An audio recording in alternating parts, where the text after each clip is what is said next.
It's now time for Energy Insights, where you get an inside view and local perspectives of all the oil and gas progress going on in the Mid-Ohio Valley.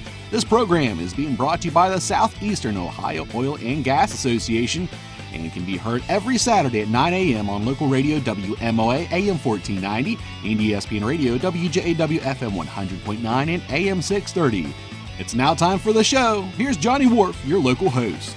Johnny Wharf in another edition of Energy Insights on a Saturday morning and a series of programs with David Hill. Very interesting programs, I might add, at David R. Hill Incorporated. Last week we were talking about injection wells, and I want to touch on this from the standpoint of the water that is involved. And, you know, from my standpoint, you know, how much are you using? Is it wasting it, or are we losing it?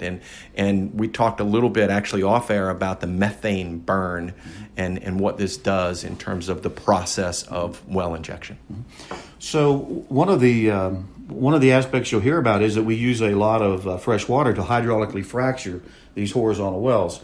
But let me put that into perspective I worked with Dr. Bob Chase. Many of your viewers probably know him. He's a former chairman of the Petroleum Engineering Department of Marietta.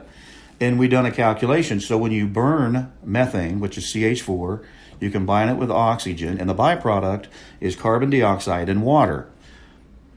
Bob Chase, working with him, done the calculation that over the lifetime of a well that maybe produced 15 billion cubic feet, that the process of burning that 15 billion cubic feet over 20 or 30 years actually creates more water and puts it back into the atmosphere than we took out to initially hydraulically fracture the well. It's a net gain of surface water. We're not depleting the surface of the earth and the water. By far not. Okay. And David R. Hill is our guest here, and we've had an opportunity to talk in the last couple of weeks. I noticed in some of our interviews, and I find it very interesting, that you reference the listeners, or in some cases the readers, because you're obviously used to speaking maybe to a newspaper reporter, sure. But you also have some TV interest, if I'm not mistaken, because you do, of course, have a face for TV, eye for radio. But talk a little bit about the TV show. Well, thanks for bringing that up. And my parents always told me I had a face for radio. But in 2007, the Discovery Channel wanted to do a series of episodes on independent oil and gas operators across the United States, people that are out there. They're not big corporations. They're not publicly held corporations.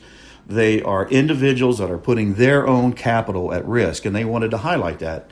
And it was called Wildcatters. And so the Discovery Channel actually contacted Rhonda Rita at the Ohio Oil and Gas Energy Education Program and said, we'd like to come to Ohio, give us a couple individuals that are actually have family businesses and are putting their money at risk. And so Rhonda, being a friend of mine, she mentioned my name to them. So I get a phone call from a film crew in London, England, and then they represent the Discovery Channel. And they said, we'd like to come out and do a pilot shoot of one of your operations. Well, it just so happens I was drilling a well west of Granville. So it was a very cold winter night. The film crew flew into Columbus. They called me. They were on their way. They get out there about midnight on a snowy Saturday evening. And I'm running casing, and we're cementing the casing, and we're finishing up. We made a very nice well. And they filmed that whole thing, like from midnight till about 7 or 8 a.m. in the morning. And they said, well, this looks pretty interesting. We'll be back to you and let you know if we're going to follow up. About 3 weeks later, I get a phone call, and they said, we'd like to do 2 episodes on your operation. So the first one was a directional Rose Run well in Guernsey County. It ended up not being a success, but they got a lot of footage out of it. And then the other one was in Jaga County. I drilled a very successful Clinton Sandstone well, and they filmed that one as well. But the reason I done that is because I'm a strong advocate for my industry. I believe we're one of the most misunderstood industries in the world, and I wanted to have the chance to tell, because these episodes they've done was seen worldwide. They were translated in a few different languages. I wanted people to know how we're regulated, that we are small operators, we're putting our own capital at risk, and we're living the American dream. Okay, and that was '07, which, since then, my goodness, a lot has happened. But I'll say, even in my industry, we're worldwide now, as well as if somebody listening to the app, and we have had people listening in different countries, believe it or not. So hopefully, maybe they're taking this in a little bit as well. But we appreciate the opportunity that you're comfortable at any media level, and I think that plays into the passion that you have for the industry. Mm-hmm. Yes, I do have passion for the industry. I love telling the story, and I'll take any opportunity to do that. Like, for example, my Class 2 injection wells.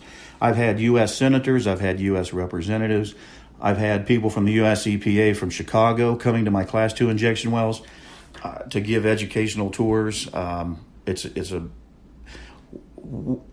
You've been in this industry this long, you learn to love it, and you just you're so protective of it, you want to correct all the misinformation that's out there, and that's my mission. All right. My mission is to learn something new every day. You've taken care of that today already this morning, so I appreciate it. David R. Hill, our guest here on Energy Insights, brought to you each and every week here from the Southeastern Ohio Oil and Gas Association.